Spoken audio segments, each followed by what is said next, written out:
If you were a serial killer, what would be your signature thing that count the number of victims so far?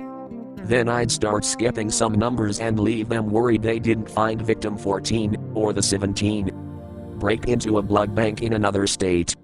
Commit a bloodless murder, like by strangulation. Then spray the stolen blood all over the place. A glove that's too small for my hand. A lot of evidence. I know me. A body. A post-it note saying /sorry. The FBI loves creating these topics on here. Put a hollowed melon on the heads of my victims. They shall call me Melon Lord. Irrelevant addresses, which lead to more irrelevant addresses. Policy'll never find me. Scatter some glitter. Something completely random every time, that are in no way connected to each other. A comb. A bottle of hand sanitizer. 3 fresh paper towels. Half a jar of mayonnaise. 13 safety pins. 5 different style buttons. And on and on. A photo of a raccoon at different famous landmarks around the world. This is solid research. Thank you guys. A piece of Lego under their foot. Cereal. String of hair belonging to a previous victim. 1 single red apple or 1 single green apple. Red means I'm planning to kill another, or green means you're gonna chill for a little time. Let's face it, Op is just an FBI agent writing ideas down, so in 20 years or so when some frickhead goes postal and kills a bunch of people, he can cash in on the $100K reward for the FBI 10 most wanted. A fingerprint of the person. Leave a note that says /. A piece of paper that says /if. 25-inch dragon dildos, the press will call me /. 1 piece of cooked elbow macaroni. A 30. A single slice of salami over each nipple of the victim. A chess piece with a note that says /your. Those digit birthday candles, stabbed into the victim's eye sockets. Start with 01, then another 01, then 02, then 03, 05, 08, 13, 21, 34, and so on. I'd carve swastikas into their foreheads, and wait to see how long it takes for the media to name me the Fibonacci. A bomb. So when the cops arrive at the crime scene, they'll be blown up. Then the second group of cops will go. That's when I'll do the next crime. I'd leave a dictionary, with maybe 3 or 4 words circled. Only if you have time, dispose of the body, draw a chalk outline for the cops and leave a note that says /2. Probably a yodeling pickle. A chrysanthemum. In some countries it absolutely nothing. Know why? That's how you keep from getting caught.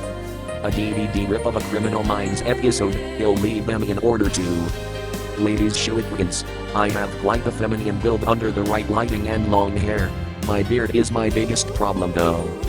I would leave a card with a UU on my victim's chest after I kill them for the police to find. I would remove their teeth and fingerprints, and they would call me the overkill killer. An IOU coupon for 1 slice of pizza with the number of a random fast food place in a different area. This kill was sponsored by Raid, Shadow Legends. Nice try, FBI. Notes that are each variations of /o. In. My targets would be pedophiles, and I leave a picture of Epstein at every scene with a note on the back saying, B. Bible with a random section highlighted. Leave the water running. Let's just leave a slice of pizza on their face. 1 item from that 1 junk drawer everyone has. Advantages. 1. Police will be very confused because the items have nothing to do with the victim, crime, or each other. 2. They also can't track me down through purchases of these items because it's just random shiis I've had for at least a decade. 3. I get to finally clean out my junk drawer. I would cut off the hands of my victims so that I can put their fingerprints in future crime scenes just to confuse the frick out of the detectives. Additionally, if I killed them with a gun or knife, I would wear gloves so that my prints would be hidden and keep the knife safe so that I can put my next victim's prints on it and leave it at their crime scene.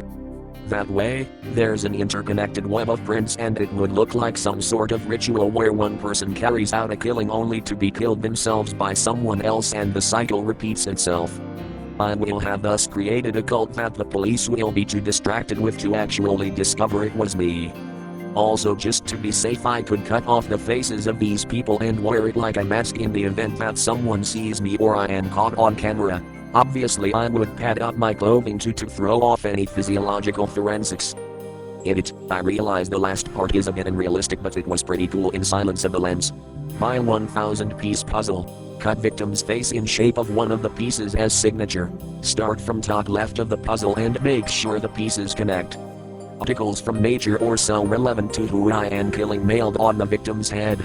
For example, vaccine studies for an anti-vaxxer. Uruzuru or dummy cranes. I'd only kill farmers and leave them in the middle of crop circles, blood completely drained. Ideally, this would get UFO believers to think the feds are covering up aliens and get them protesting my crime scenes, potentially corrupting them. Okay, so here's the plan, right? I'm going to put the symbols for a series of lower down, one at each crime scene. This will have 3 effects. 1. Make the police assume I'm from New Orleans and probably also black. 2. Raise awareness for voodoo in common culture. 3. Start at least one aggressive conversation between a white girl named Becky who studies serial killers as a hobby and an actual voodoo practitioner who cannot freaking deal with this touristy twat. A misleading number. 1, 2, 4, 6, 7, 8, 10, etc. etc. I'm the meatball murderer. In the days leading up to the murder, I leave meatballs in odd places around them, a meatball on their desk at work, for example.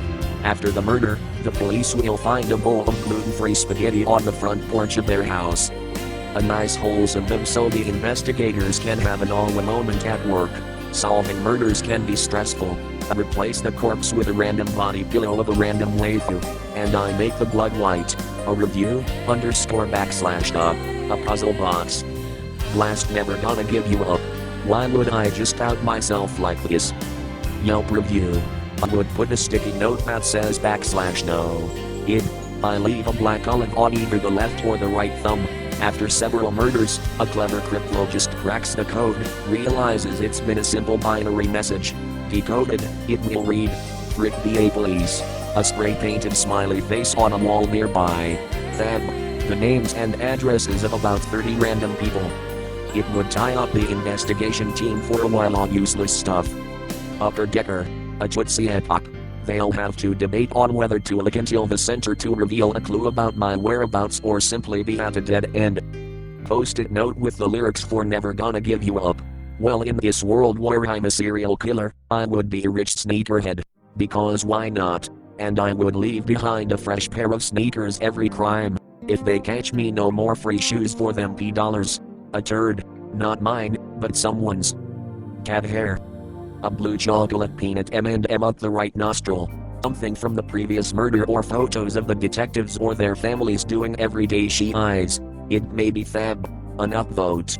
It just draws spirals over the victim's eyes, you know, like a fainted Pokemon. A light bulb, battery powered, in their mouths. Not sticking out, held between their lips, but actually in their mouth. Leave it on. It seems like it could have cool symbolism of their light not really going out. Could be my way of helping my conscience. I wouldn't. Nothing. I'm not an amateur. I hide and burn my evidence properly. A dot drawn on the wall. A card that says it. I would give every person I murder 1 hour alone with a pen and a notebook. Kill them, and make sure they dump. Lol smiley face stickers. 2 coins for the boatman. A random extra bone in the bodies.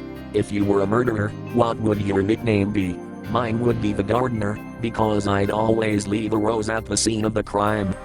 It would be what I didn't leave. I would take their fingernails and use them as guitar picks. A snip rose stem, for beautiful life cut short. A chicken nugget. A note saying the small kid's toy, to be bloodied by the body. Don't know why, just feels right. Or if it, gingerbread. I want to be known as the gingerbread man. I spit religiously, so up my DNA. Sprinkle coke on the floor, make it drug related. I would leave a detailed analysis of the victim's direct and indirect carbon emissions. Nothing. The victims would all be dead, obviously by my hand. I'd probably use a nail gun or some other thing I rigged to murder people with, but every single thing in the room would be gone, entire room wiped with bleach water. I'd pick the smaller room because less work. But never the bathroom. Not a fingerprint, hair, nothing. Plundered monasteries. A Hamilton or horror movie reference. Take out food because I think the username of a random Redditor. QR code stickers that link to 10 hours of SpongeBob laughing while running right square bracket left parenthesis link. My signature thing would be a signature, but it would be signed /Mr. The toilet seat up. I am a woman, so I gotta throw them off somehow. Give my new victim the clothes off the old victim. To get your loved one's clothes back, you must wait for the next killing. A Tupperware lid that fits none of the containers in my cupboard. Asterisk counts asterisk. Sweet, I can murder 37 people. Pumpkin, a favorite item of the person I hate. They ruined my day, now I ruined their life. Mwahahahaha.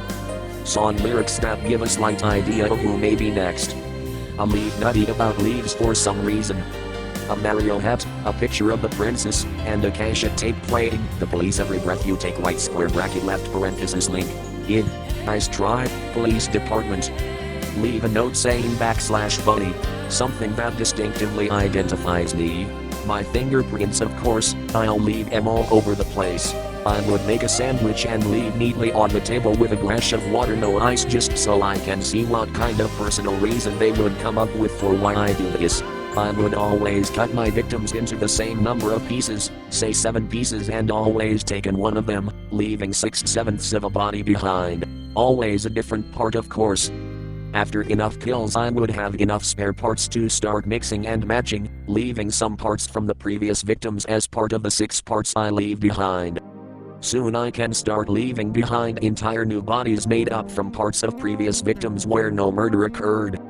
Using fire or acid to make it harder to identify which part came from which victim, and distributing my kills across as many jurisdictions as possible, I would thus force authorities from all over to work together and compare notes as they try to sort things out. In theory, of course. On a totally unrelated note, does anyone has any good ideas about how to best smuggle an arm and a leg into Canada while this stupid lockdown is going on? Cereal, duh. Microtransactions. A no reverse card. My signature thing would be a penis made with blood. If it's based off my username, I'd leave a bowl of rice. I'd leave the bodies lying on the floor next to a banana peel even though they clearly didn't die of falling. A vodka dogma spelled out in blood. Access to a season pass and DLC. A condom. A box of Frosted Flakes breakfast cereal. Alright, nice try. What cold case are you trying to solve? _if_.